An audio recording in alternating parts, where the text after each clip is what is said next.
자, 오늘부터 문법에 대해서 배워볼게. 그러면 문법이라는 거, 이 용어부터 먼저 정리해서 들어가자. 문법이라는 건 뭐냐 하면, 8가지 종류의 단어를 4가지 문장의 구성 요소 안으로 배치하는 거. 이게 뭐라고? 문법이라고. 그럼 8가지 종류의 다른 나라니? 단어가 단어지 뭐 8가지나 있어요? 그래서 영어에서 지금 8가지로 나누는 형태를 우리는 팔품사라고 분류를 해놓고 있어. 그리고 문장이 어떻게 4가지 구성 요소로 이루어지느냐? 이게 지금 주어라는 거, 동사, 그리고 목적어, 그리고 보어. 요 4가지로 이루어져 있는데 요 8가지 품사를 문장의 요소 안에 어떤 품사를 어디에 집어넣을지를 확인해 가지고 결국에는 문장을 만들어내는 거. 그러니까 뭐 문법이라는 건 뭐야? 8가지 품사를 문장의 구성 요소에 적절히 배치해서 결국에 문장을 만들어내는 법을 얘기하는 거야. 그럼 나중에 문법을 푼다라는 개념으로 들어갔을 때는 결국에는 문장이라는 거를 분석을 해서 그 요소들 사이 안에 지금 8가지 품사가 얼마나 제대로 들어가 있는지를 확인하는 과정이 문법 문제 푸는 과정이야. 그러니까 흔히들 지금 착각하는 게 그냥 투부정사를 보면 이게 투부정사 문제다. 근데 그게 투부정사 문제가 아니라 이게 투부정사가 들어갈 자리냐 아니면 뭐 다른 요소가 들어갈 자리냐 그걸 확인해야 되는 그런 과정을 문법 문제 풀이 과정이라고 하는 거야. 그러면 자 문법을 그러면 제일 처음에 알려면 뭐부터 해야 돼? 8가지 품사가 뭐 있는지 알아야 되지. 그래서 제일 처음에 팔품사란 무엇이냐? 요거부터 배워볼게. 팔품사는 결국에는 지금 단어를 8가지 요소로 분리시켜 놓은 것이 팔품사야. 그러면 단어가 8가지로 됐다는데 그걸 우리가 2가지로 나눠볼게. 기본적으로 들어오는 품사들하고 무언가 연결시켜야지 되는 동사들하고 그 다음 제일 마지막으로 감탄사가 있는데 감탄사 이거는 그냥 이런 형태로 해가지고 그냥 들어가는 거야. 그럼 제일 처음에 명사라는 건 뭐냐 하면 결국은 명사라는 거는 이름이야. 이름 명자거든. 그러면 눈에 보이든 보이지 않든 어떤 대상이 있는데 거기다가 우리가 이름을 붙여준 거야. 그 이름을 붙여준 거를 우리는 뭐라고 불러? 명사라고 불러. 근데 자 어떤 여자애가 있는데 걔한테 우리가 이름을 제인이라고 붙였다. 근데 나중에 다시 또 쓰기 위해 가지고 또 제인이라고 쓰려고 하니까 제인 너무 많이 써. 그래서 그걸 갖다가 제인 대신에 그러면 다른 걸로 그냥 좀 간단하게 할 수 없을까? 그래서 she라는 형태로 바꿔버리지. 이런 식으로 명사를 대신해서 쓸 수 있는 거. 이 녀석을 우리는 뭐라고 그래? 대명사라고 얘기해. 근데 자 어떤 책이 있는데 이 책이 어떤 책이냐? 내 책이다. 아니면 뭐 어떤 책 할까? 저 낡은 책이다. 이런 식으로 지금 책에 대해서 설명을 할 수도 있어야 되지. 그러면 그 명사에 대해서 설명을 할 수 있는 게 바로 형용사야. 그러면 자 명사에 대해서만 설명을 한다면 우리가 자 달리긴 달리는데 어떻게 달리는지 그거에 대해 동사에 대해서는 설명할 게 없네. 그러면 자 이쁜 여자가 있는데 이 여자가 어느 만큼 예쁜지도 얘기할 수가 없네. 그래서 만들어내는 게 뭐야? 부사야. 그러면 부사라는 건 뭐냐? 명사를 제외한 나머지 형용사나 동사나 아니면 부사 자기 자신에 대해서 아니면 심지어는 문장이나 구나 절에 대해서도 부연 설명을 하고 있는 거. 그 녀석을 우리는 뭐라고? 부사라고 얘기한다. 그 다음에 동사는 뭐냐면 그냥 정말 어떤 주체가 어떤 명사가 어떤 동작을 하느냐 즉 동작에 대해서 얘기하는 게 동사. 됐지? 요까지가 기본 팔품사야. 자, 요까지가 기본 팔품사고 그러면 전치사 접속사는 연결을 해야 된다는데 이 연결을 한다는 게 무슨 말입니까? 전치사는 실질적으로 단독으로 쓰일 수가 없어. 우리나라 말에 어디에 무엇을 위해 이런 식으로 전부 다 우리나라 말엔 조사라는 형태가 들어가거든. 근데 이 조사의 의미를 부여하고 있는 게 영어에서 전치사야. 전치사는 거의 조사라고 생각을 하면 돼. 근데 조사들은 그냥 단독으로 어차피 우리나라에서도 못 쓰지. 그러면 이 조사들은 항상 뭐하고 같이 연결되더라? 명사, 학교에 이런 식으로 너를 위해 이런 식으로 항상 뭐를 가지고 있어야 돼? 명사라는 녀석을 가지고 있어야 되지. 그래서 전치사라는 녀석은 반드시 명사하고 결합을 하고 있어야 되는 형태. 그런 식으로 다른 어떤 품사의 역할을 해야 되는데 그건 나중에 구하고 절이라는 개념에서 다시 볼게. 접속사는 뭐냐면 문장에서 주어, 동사, 목적어, 보어는 오직 한 개만이 존재를 해야 되는데 여기에다가 주어, 동사, 목적어, 보어를 한 개씩 더 집어넣고 싶다면 이때 필요로 한 게 바로 뭐야? 두 개를 연결시켜주는 접속사가 필요하게 되는 거다. 됐지? 감탄사는 아까 전에 얘기했듯이 그냥 이런 형태이기 때문에 이거는 크게 신경 쓸 필요는 없어. 문법적 판단에서는 특히 독해에서도 크게 감탄사는 큰 영향을 주지 않으니까. 일단 자 기본적으로 팔품사라는 게 뭐라고? 결국에는 팔품사라는 거는 결국 단어를 8가지로 분리시켜 놓은 거. 됐지? 그게 뭐 있더라? 어떤 대상에 이름을 붙여준 명사, 그 명사를 대신해서 쓰는 대명사, 그 명사에 대해서 좀 부수적인 설명을 더 붙여주고 싶을 때 쓰는 형용사, 그 다음에 형용사나 부사나 동사나 아니면 문장이나 구에 대해 가지고 좀 더 부연 설명을 할 때 필요한 부사, 그리고 제일 마지막으로 행동을 얘기할 때 쓰는 동사, 요까지가 기본 품사. 그리고 연결을 할 때 쓰는 거 전치사, 그리고 접속사, 요렇게가 팔품사야. 그러면 팔품사라는 것만 뭔지 알았지? 아직까지 문법으로는 접근한 거 아니다. 자, 문법을 하기 위해서는 한 개 더 알아야 되지. 뭐 알아야 되지? 문장의 구성 성분을 알아야 되지. 문장의 구성 성분하는 거는 뭐냐 하면 문장을 4가지로 분리시켜 놓은 거야. 애들이 이게 팔품사하고 문장의 구성 성분하고 헷갈리는 게 우리 팔품사에 동사라는 게 분명히 있었고 이 단어는 이러한 품사를 가지는 단어들은 행동을 얘기한다 그랬어. 근데 문장의 구성 성분상에서 주어가 하는 행위에 대해서 얘기하는 걸 우리는 동사라고 얘기하거든. 그러면 이게 용어가 똑같기 때문에 애들이 얘하고 똑같다라고 생각을 하고 부사하고 보어도 똑같다라고 자꾸 생각하고 헷갈려하는 애들이 있는데 이거 두 개는 명확하게 구분해야 된다. 팔품사는 뭐를 분류한 기준? 단어를 분류한 기준. 문장의 구성 성분에 나오는 것들은 문장을 4가지로 분리해 놓은 기준. 됐니? 그럼 자, 문장의 구성 성분이란 뭐라고? 문장을 4가지 요소로 분리해 놓은 거. 그러면 문장에서는 항상 그 어떤 행동이 있을 건데 문장에서 핵심은 행동, 즉 동사야. 그 행동을 하는 주체가 있을 거지. 누가 했느냐? 그 누가를 얘기하는 게 바로 주어. 그럼 자, 누가 했느냐라고 얘기를 하니까 이름을 붙여줘야 되겠지. 그럼 명사들이 들어올 거야. 그럼 만약에 she라고 하자. 그러면 이 she가 바로 지금 주어인데 이 그녀가 했는 행동이 makes, 만들었대. 그녀가 만들었구나. 그러면 동사가 바로 makes네. 그런데 잘 봐. 그녀가 만들었다 하는데 뭘 만들었는지, 즉 만든 대상물이 없어. 그지? 그러면 이 만든 대상, 즉 동사를 받아내는 대상, 이 대상을 우리는 뭐라고 부르냐? 목적어라고 부르는 거다.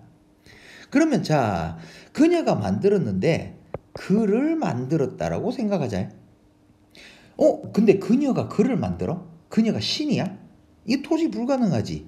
그럼 아직까지 이 문장에서 그에 대해 가지고 지금 아직 설명이 부족한 상태야. 설명이 부족한 상태. 설명이 부족하다 보니까 이 명사에 대해서 설명하는 녀석이 들어와야 되겠지. 됐니?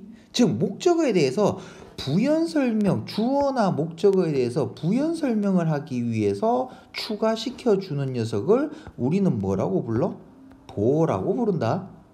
그러면 여기에서 뭐 angry. 그러면 자, 그녀가 만들었는 건 그가 아니라 그를 화나게 만든 거지. 그가 화나게 된 상태를 만들어줬다. 화난 그를 만들어줬다. 됐니? 목적어하고 보어를 확실히 구분하자. 목적어는 뭐라고? 동작을 받아내는 대상이야. 보어는 뭐야? 주어나 목적어에 대해서 추가적인 설명이 필요할 때 들어가는 거야. 만약에 선생님 그러면 she is a student 했으면 그러면 그녀는 학생입니다. 입니다가 받는 대상 아닙니까? 잘 봐. 그녀가 학생이지. 그러면 이 학생이라는 건 왜 쓴 거야? 그녀에 대해서 설명하기 위해서 썼지.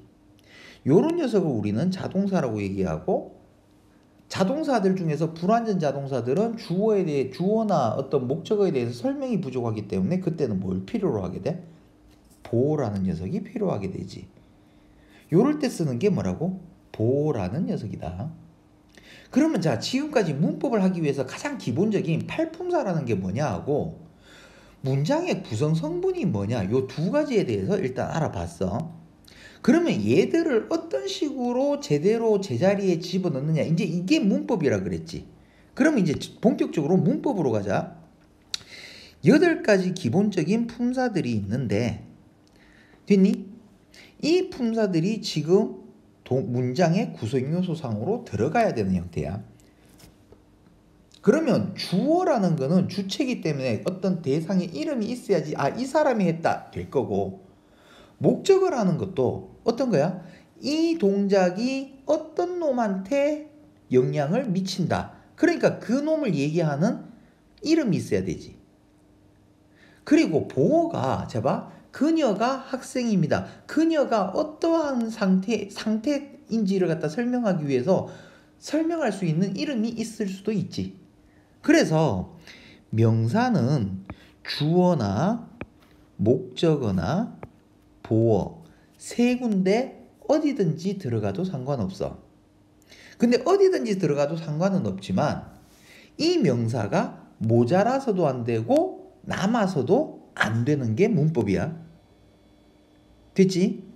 자, 그 다음에 대명사는 결국 명사를 받아온다고 했으니까 결국 얘는 대신하는 명사, 즉 얘의 기능은 누구하고 같은 거야? 명사하고 같은 거다. 됐니?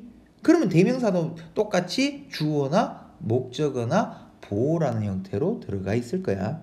선생님, 대명사가 보어에 들어간다고요? This is mine. 그게 소유 대명사거든? 대명사지.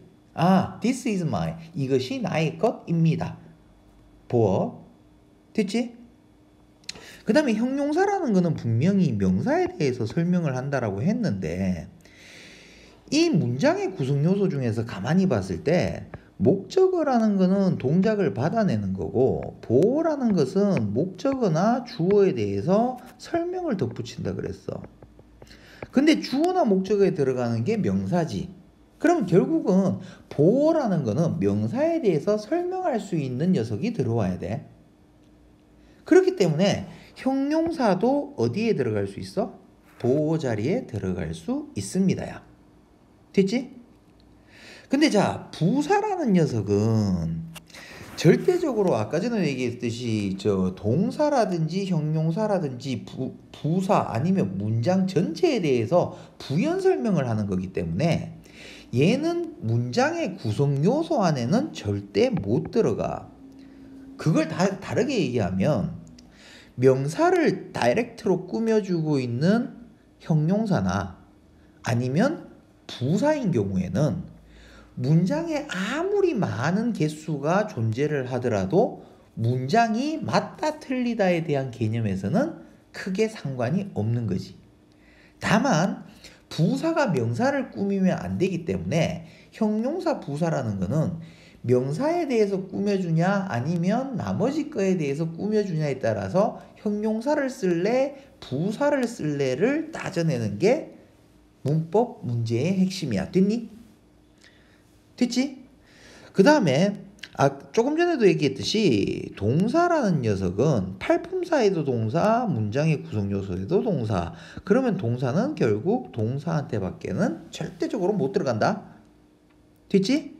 그러면 주어, 동사, 목적어, 보어 얘들은 무조건 한 개만 있어야 되고, 그러면 명사는 주어나 목적어나 보어에 들어갈 수 있는데 반드시 세 개 중에 한 개는 들어가 있어야 된다는 거. 무슨 말이냐면 명사가 남아서도 안 되고 명사가 모자라서도 안 된다는 거. 됐니? 형용사는 명사를 꾸며줄 때는 문장을 구성하는 요소에는 해당 사항이 없지만 주어나 목적어를 설명하기 위해서 보호 자리에 들어갈 경우에는 문법적 판단 안에 들어가야 되고, 부사는 절대적으로 문법적 판단, 즉 문장의 구성 요소에 의한 문법적 판단에는 얘는 해당 사항이 없는 거다. 됐지? 그리고 나머지 두 개 연결을 시킨다는 거. 요거 때문에 지금 전치사 접속사를 이제 배워야 되는데, 그러면 전치사하고 접속사를 배우기 전에 이 전치사와 접속사를 알려면 반드시 알아야 되는 요소가 뭐냐 하면 바로 구와 절과 문장의 개념을 확실하게 이해하고 있어야 돼. 영어에서 핵심은 팔품사와 문장의 구성 성분, 거기에 문장이냐 구냐 절이냐 요 개념만 확실히 서 있으면 영어 문법은 확실히 보일 거야. 그러면 자, 이제부터 문장하고 구와 절에 대한 개념으로 들어갈게. 그럼 제일 처음에 문장이라는 뭐냐? 문장은 결국에는 문장이라는 것이 되려면 행동이 있어야 되고 그 행동을 누가 했느냐가 있어야 되고 그 행동에 따라서 목적어가 필요할지 보어가 필요할지 이게 정해져 있는 거야. 그러면 결국에는 문장에서는 주어 동사라는 건 반드시 존재를 하고, 그리고 제일 마지막에 문장 부호라는 형태로 맞춰져 있는 요 전체를 우리는 뭐라고 불러? 문장이라고 부르는 거야.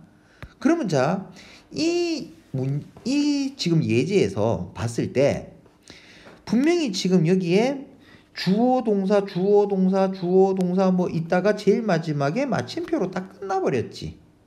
그러면 제일 처음에 여기서부터 시작해서 이만큼을 우리는 뭐라고 부르는 거야? 문장이라고 부르는 거야. 근데 선생님, 문장 안에는 무조건 주어 동사가 한 개씩 있어야 되는 거 아닙니까?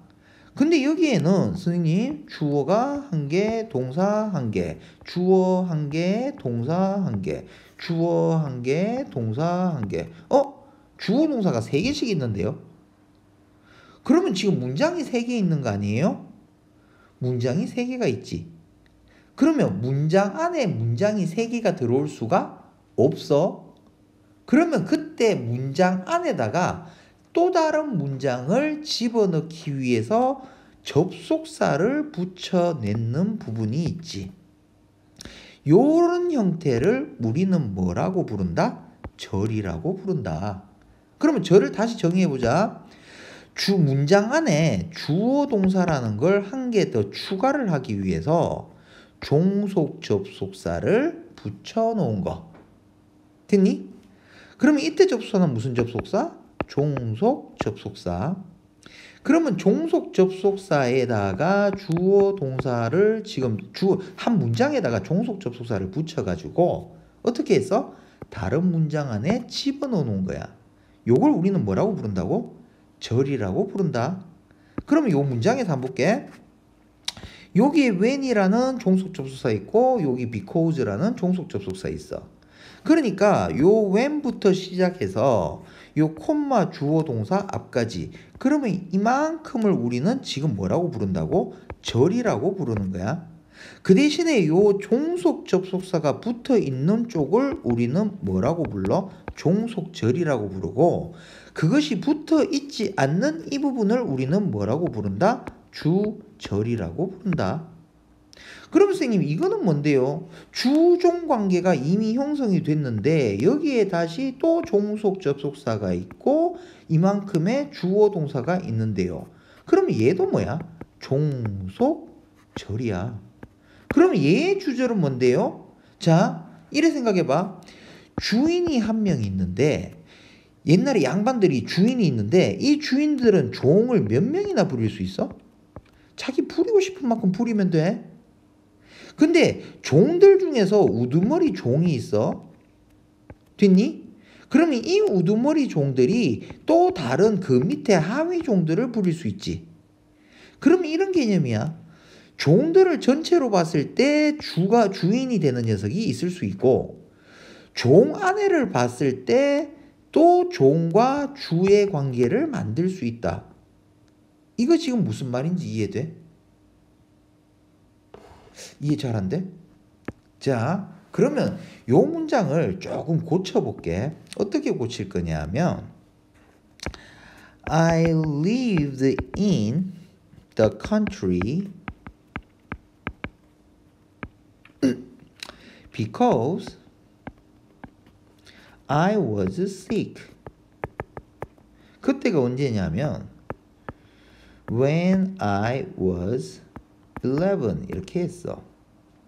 그럼 이 문장 우리가 가만히 보면 자, 나는 살았습니다. 주어 동사 나왔지? 어디에 살았습니까? 시골에 살았습니다. 됐지? 그러면 왜냐하면요. 됐니? 내가 아팠기 때문입니다. 근데 그 아팠던 게 언제쯤이지? 아, 내 나이 11살 때 아팠어요. 이렇게 들어오지. 그러면 이 문장에서 가만히 봐봐. 여기서부터 이만큼이 지금 종속절인데 그러면 야의 주절이 누구야? 얘들이 주절이 되지. 근데 종속절 안을 지금 가만히 들여다보니까 종속절 안에 자 요거 일단 접속사를 빼놓자. 종속절 안에 다시 주어 동사가 2개 있지.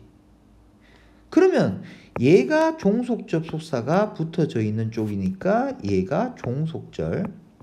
그리고 이 부분이 주절이 되지. 관계 보여?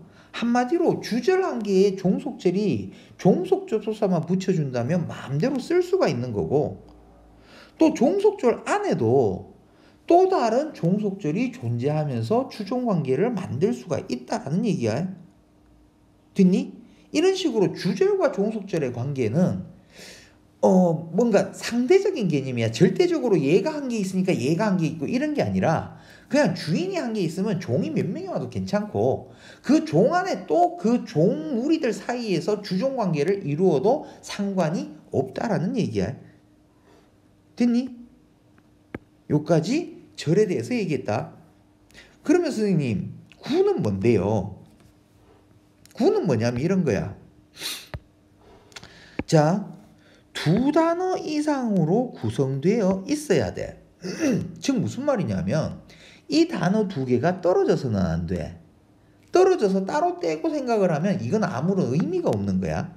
그렇기 때문에 항상 2단어로 뭉쳐 다녀야 되는데 그 안에 뭐가 없느냐면 주어하고 동사의 개념이 없어.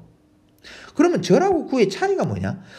둘 다 지금 2단어 이상으로 구성되어 있는 건 맞는데 절에서는 주어 동사 즉 다른 문장이 다른 문장 안으로 들어올 때 쓰는 거고 구라는 개념은 이 주어하고 동사의 개념이 없이 한 덩어리 단위가 문장 안에서 기능을 하는 거야. 그러면 선생님 여기에서 구라는 게 어디 있는데요? 잘 봐. 내가 살기는 살았는데 어디에 살았어? 이게 in하고 the country가 합해져야지 시골에라는 형태가 나올 거 아니야.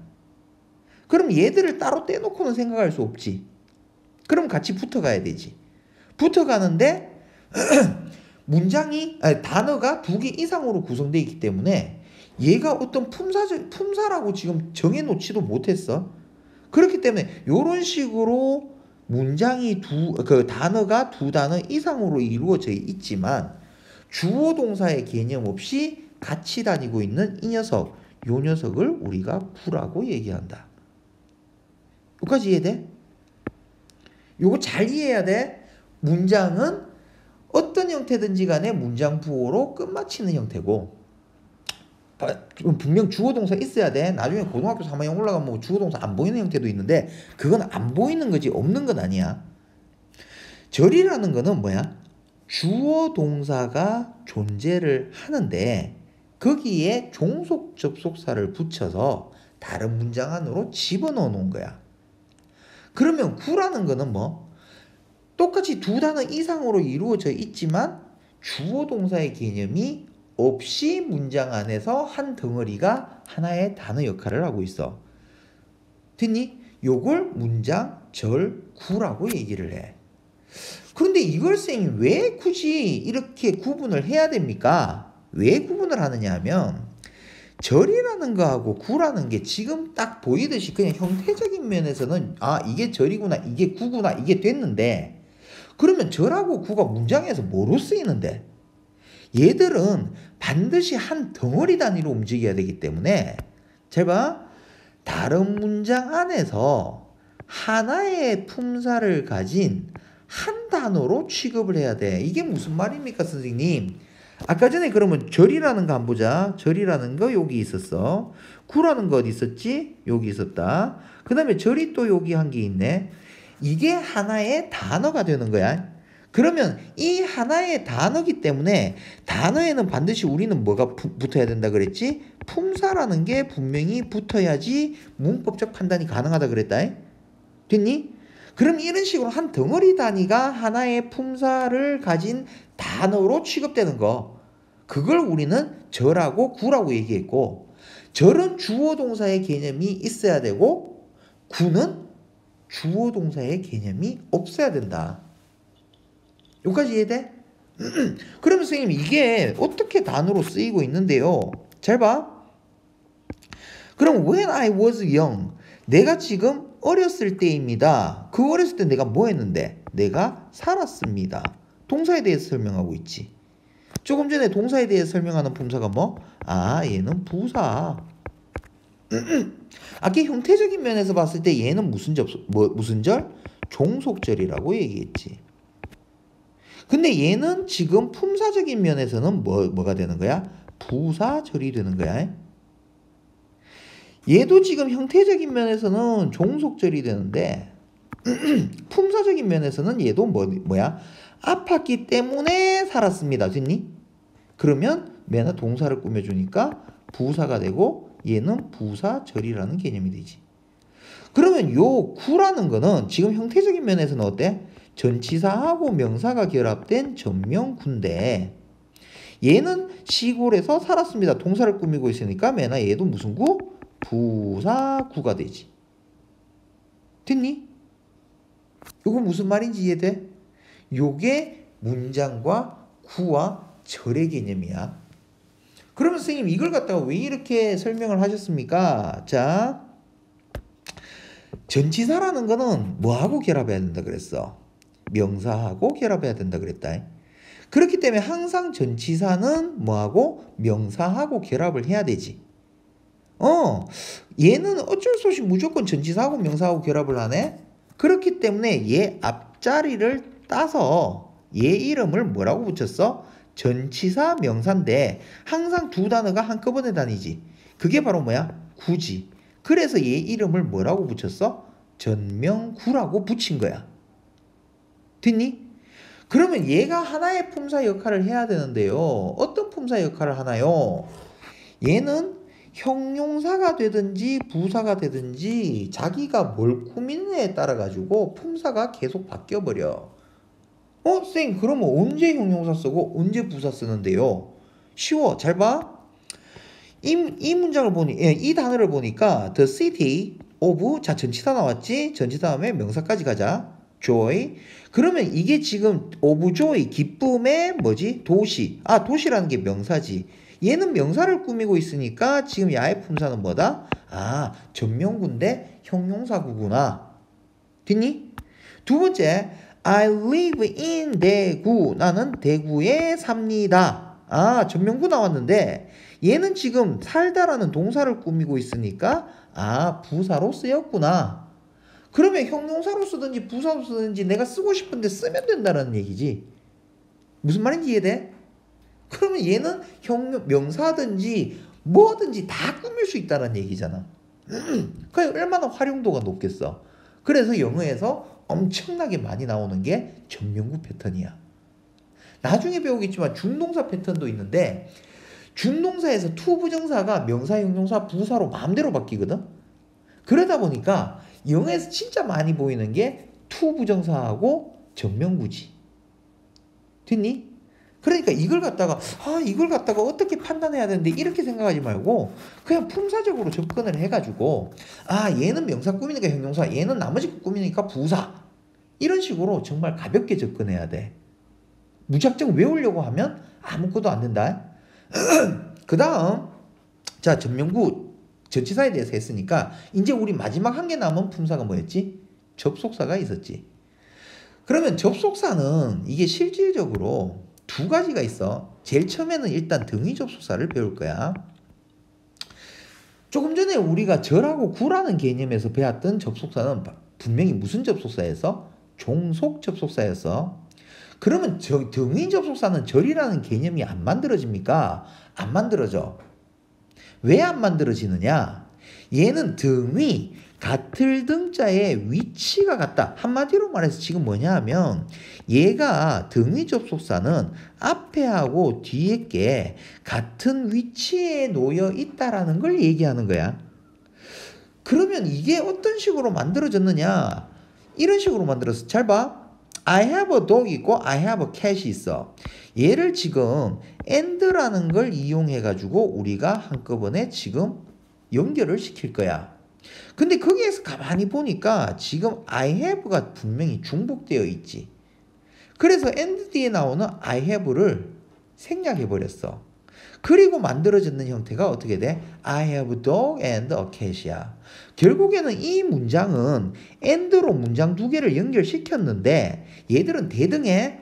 거기에서 여기에 뭐가 빠졌다는 얘기야?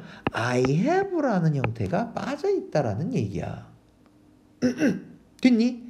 그래서 등위 접속사에서는 우리가 생략의 개념으로 접근을 하는 게 제일 쉽고, 그때 우리가 문법적 판단에 있어서 나오는 형태가 바로 병렬구조, 병치구조라는 게 나와.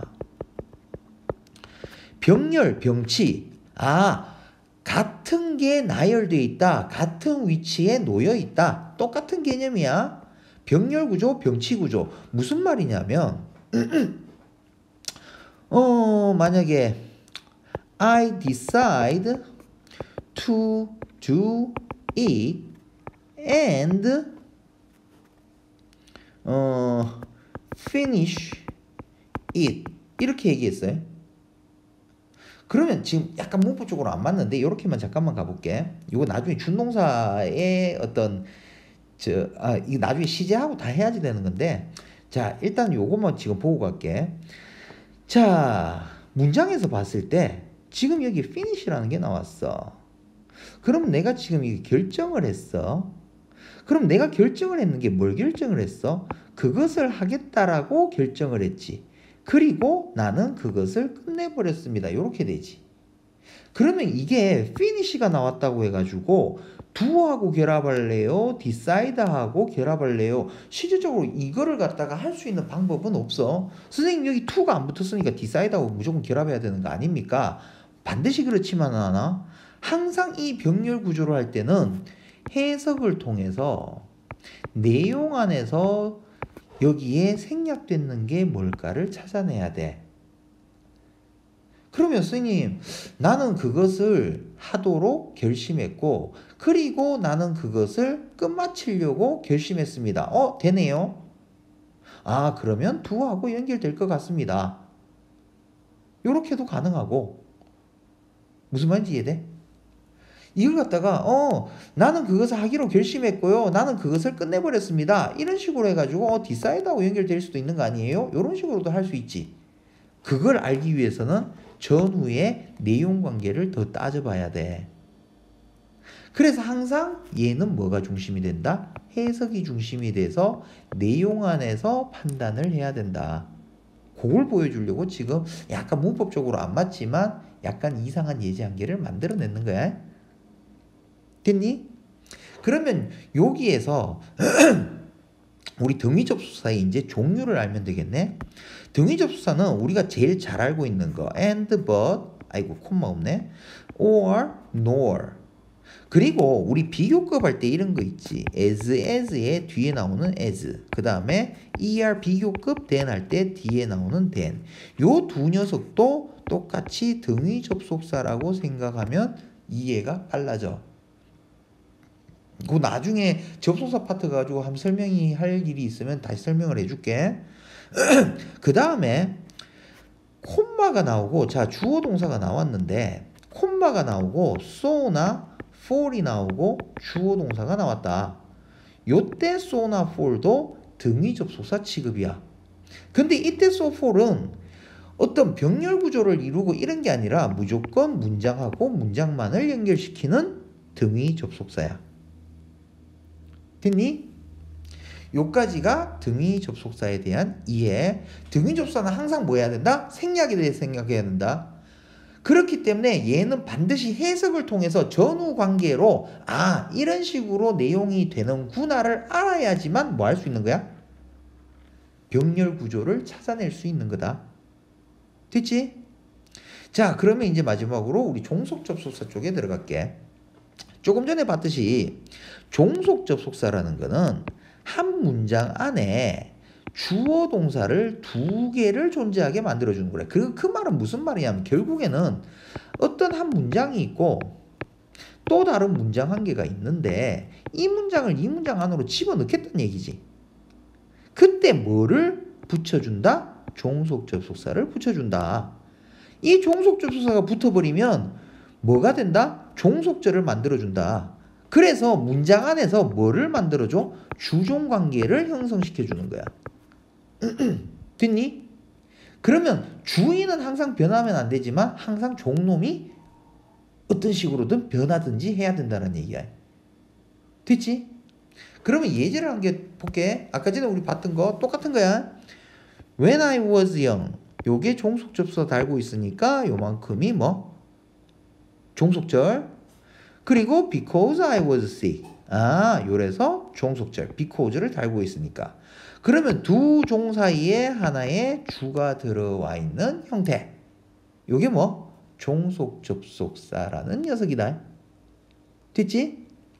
그런데 선생님, 아까부터 해가지고 구, 절 뭐 이렇게 얘기를 하는데요. 그럼 문장을 딱 봤는데 그게 뭐 이게 절인지 군지 어떻게 판단하는데요? 그걸 판단하기 쉽게 해주기 위해서 쌤이 끊기라는 패턴을 한번 만들어 봤거든. 끊기 패턴에 대해 가지고 지금 한번 볼게. 자, 우리가 문장이라는 걸 분석하기 위해서 문장이 주어다, 동사다, 목적어다, 보어다 이렇게 나눠져야 되는데 이런 식으로 단어 한 개씩으로 이루어져 있으면 누구나 다 쉽게 볼 거야. 근데 주어가 구나 절이 될 수도 있고 목적어가 구나 절이 들어올 수도 있고 보어가 구나 절이 들어올 수 있고 주어에 대해 설명을 하는데 여기에 절이나 구가 들어올 수 있고 이런 식으로 되게 복잡해져. 결국은 무슨 말이냐면 자, 문장은 반드시 아무리 길어도 네 단어야. 그게 무슨 말이야? 주어 하나, 동사 하나, 목적어 하나, 보어 하나. 아무리 길어도 네 단어밖에는 안 돼야 돼. 근데 문장이 선생님 엄청 긴데요. 왜 길어? 첫 번째, 우리 형용사나 부사처럼 꾸미는 녀석들이, 꾸미는 품사들이 들어와 있을 경우. 두 번째, 문장은 문장인데 문장 안에 여러 문장들로 구성되어 있을 때. 한마디로 말해서 문장이 4개로 연결 종속접속사 3개 가지고 문장 4개를 배치한 한 문장은 결국은 16단어로 풀어나는 거야. 그러면 이렇게 생각하면 되지. 문장은 긴 게 아니라 짧은 게 많은 거다. 그러면 결국에는 그 절하고 구를 갖다가 알아내기만 하면 쉽겠네. 그러면 그거에서 가장 기준이 되는 게 무조건 동사야. 그러면 동사가 나왔을 때 이런 식으로 앞뒤로 잘라버려. 됐니? 근데 동사도 이게 주의해야 되는 게 잘 봐. 조동사가 나오면 어디까지 잘라야 돼? 동사 원형까지 잘라야 돼. 그 다음에 비동사라는 게 나왔을 경우에 뒤쪽에 현재 분사가 들어와 있을 경우, 즉 ing라는 형태, 아니면 과거 분사 pp라는 게 나와 있을 경우 이만큼이 한 덩어리로 들어가 가지고 진행이라는 형태하고 수동이라는 형태를 만들어낼 거야. 그러면 이게 한 덩어리로 움직여야 돼. 그 다음에 진행하고 수동하고 결합이 되니까 어떻게 되지? 진행 수동의 형태를 만들어 줄 수도 있지. 얘도 한꺼번에 움직여야 돼. 또 have 동사가 나올 경우 have 다음에 과거 분사가 나와서 뭐를 만들어줘? 완료 형태 만들어줘. 그 다음에 얘들 둘이 또 수동태하고 붙어가지고 뭐 만들어지지? 완료 수동 형태도 만들어지는 거야. 또 진행형하고 완료형하고 결합이 되면 완료 진행 형태도 만들어지지.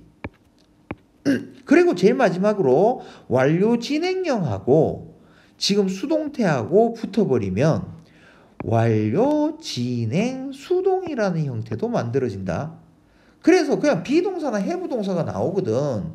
이게 다라고 생각하지 말고 항상 뒤쪽으로 가가지고 이러한 패턴이 있는지를 확인해서 동사는 한꺼번에 움직여야 돼. 됐니? 그 다음에 두 번째는 아까 전에도 얘기했듯이 전치사가 나오면 항상 명사까지 가야 되지. 그래서 얘는 무조건 구라는 걸 만들어내. 그러면 전명구가 나오면 이런 식으로 꺾어버리자. 됐니? 그러면 이게 구를 갖다가 알 수 있을 거야. 전치사 나오면 어디까지 해가지고 닫으라고? 전치사에서 열고 명사에서 닫으면 된다. 그런데 이제 그러면 구는 한 개 봤는데 제발 이제 좀 이상하네. 복잡하네. 이게 뭐지? 자, 여기 잘 봐. 종속 접속사에 주어 동사가 달려 있어. 아니면 to 부정사, 이거 나중에 배울 거야. to 다음에 동사 원형이 나와 있는 형태. 그 다음에 동사 원형의 ing나 아니면 우리 동사의 3단 변화할 때 왜 이런 거 있잖아. go, went, gone 있잖아. 요때 요게 원형이고 요게 뭐? 과거형. 그 다음에 요게 과거 분사형. 됐지? 그러면 요때 요 과거 분사형 요 녀석 됐지? 요런 녀석들이 나오면 일단 열어버려. 근데 자, 이거 잘 들어. 문장이 있는데 문장의 제일 첫머리에 얘들이 나왔단 얘기야. 그러면 얘들이 뭐냐 하면 결국은 절이나 구라는 녀석들이거든. 그런데 이 절이나 구를 갖다가 어디서 시작인지는 지금 봐도 확실히 알 수 있어. 전치사나 아니면 종속 접속사나 아니면 to 다음에 동사 원형이 있든지 동사 원형에 ing 있든지 그 다음에 과거 분사든지 이거면 지금 시작한다는 건 알지. 그러면 얘를 어디서 닫느냐가 문제야. 그럼 자, 이게 제일 문장의 처음에 나와 있다는 얘기는 얘가 문장의 처음에 나올 수 있는 거 뭐밖에 없어? 주어인 명사로 나오든지 아니면 문장 전체를 꾸며주는 부사로 나오든지 두 가지 밖에는 안 쓰일 거야. 그러면 제일 첫 번째 얘가 부사라는 가정 하에서 본다면 뒤쪽으로 가가지고 우리 눈에 보이는 게 콤마 주어 동사가 보일 거야. 요 콤마가 간혹 생략되어 있는 경우도 있어. 그러면 요 주어 동사 말고 다음 주어 동사 앞에서 닫아버리면 돼. 그러면 요게 절하고 구 단위가 보일 거야. 여기까지 돼? 그러면 얘가 뭐도 있을 수 있어? 얘가 명사로도 역할을 할 수 있지. 그러면 문장 처음에 명사가 나왔다는 얘기는 얘는 분명히 주어일 거야. 그러면 요 동사 형태들을 제외하고 두 번째 동사를 찾아서 그 앞에서 닫아주면 뭐가 돼? 하나의 구와 절을 너희들이 판단할 수 있어. 됐니? 여기까지 됐어? 근데 자, 구나 절은 분명히 품사라는 게 있어야 된다 했는데 이 구나 절이 될 수 있는 품사는 명사, 형용사, 부사 세 가지밖에 없어. 그럼 지금 문장에서 명사나 부사로 나오는 형태를 봤는데 그럼 문장 첫말이 형용사로 나오는 경우는 없습니까? 없어. 왜 없느냐 하면 형용사절이 되려면 관계사절인데 항상 명사 뒤에 있어야 되고 형용사절에서 바뀐 게 형용사구인데 그러면 항상 명사 뒤에 존재를 해야 돼. 그렇기 때문에 그거 신경 안 써도 돼. 그러면 선생님 형용사는 언제 나오는데요? 요때 나와. 자, 명사가 한 개 나와 있어. 뒤에 갑자기 아까 봤던 요 끊는 기준점이 딱 보였어. 아, 이거는 백방 얘가 주어고 얘는 분명히 형용사절입니다. 그러면 아까 저 주어에서 끊기 하듯이 됐니? 이 동사꼬를 제외한 나머지 동사 앞에서 끊어버리면 얘가 뭐가 되지? 형용사 절, 형용사 구가 되지. 얘는 명사에 대해서 설명하고 있을 거야. 그러면 요게 형용사절, 형용사구. 쉽네. 됐지?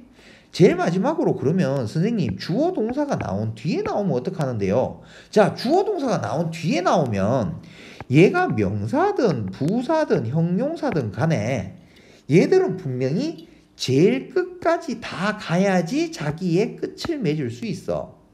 분명히 중간에 and라는 형태라든지 이게 나오면 조금 더 복잡해지는 형태들이 나오는데 일단은 그건 나중에 문장을 계속 봐나가면서 병렬 구조를 확실히 볼 수 있으면 이 부분에 대해서 해결할 수 있으니까 일단은 너무 복잡하게 만들지 말고 요 기준대로만 가자. 그럼 자, 기준을 얘기하자. 자, 처음부터 다시 동사가 나오면 어떻게 하라? 앞뒤로 끊으세요. 그때는 이 동사 덩어리를 항상 확인해서 동사 덩어리 단위를 제대로 끊어 주십시오. 두 번째, 문장 끊기에서 구나 절을 갖다가 제일 처음에 시작점을 알아야 되는데 그 시작점이 어디더라? 전치사 아니면 종속 접속사 아니면 to 동사 원형 아니면 동사 원형 ing 아니면 과거 분사 얘들이 시작점입니다. 근데 요 시작점에서 그러면 전치사는 어디까지가 끝입니까? 전치사가 나왔으니까 명사까지 끝. 됐니? 그러면 이 밑에 있는 접속사, 종속 접속사나 to 동사 원형, 즉 to 부정사, 그 다음에 동사 원형이 ing, 동명사나 분사, 아니면 pp, 과거 분사가 나오면 열었는데 얘가 부사로 작용할 수 있으니까 일단 제일 첫 번째 얘가 부사인지 명사인지 이제 몰라. 그럼 제일 처음에 뭐 하러 갈 거야? 뒤에 가서 콤마 주어와 동사가 있으면 콤마 주어와 동사 앞에서 닫어. 콤마가 안 보이더라도 그러면 주어 동사가 있으면 주어 앞에서 닫으면 돼. 그런데 뒤에 갔는데 주어 동사는 없고 동사만 한 개 더 나오더라. 그러면 이 녀석은 명사절, 명사구가 되니까 동사 앞에서 닫으면 되고 명사가 나온 다음에 얘들이 나오면 얘들은 형용사절이기 때문에 뒤에 가서 동사 한 개 더 찾아서 동사 앞에서 끊으면 되고 주어 동사가 나와 있으면 문장 끝까지 갑시다. 됐니? 자, 그럼 얘 한 개 들어보자. 아까 했던 거 우리 이 문장 그대로 가볼게. 자, 이제 열고 닫고 하자. 제일 처음에 봤어. 종속 접속사 나왔다. 열자. 됐니? 근데 뒤에 짝 가니까 갑자기 콤마 주어 동사 나왔네. 닫으면 되겠네. 그러면 I was young. 요때 너희들 잘 봐. 이걸 길게 한꺼번에 해석하려고 하지 말고 그냥 그림을 그려봐. 내가 어땠다고? young이었을 때. 내가 살았습니다. 나는 이곳에서 live하고 있었습니다. 그곳이 어디입니까? 자, 우리나라 말에 조사 나왔지. 어디에? 안에 있습니다. 어디 안에 있습니까? 전치사 나왔으니까 어디까지? 명사 여기 있네. 됐지? 시골 안에서 살았습니다. 시골에 살았습니다.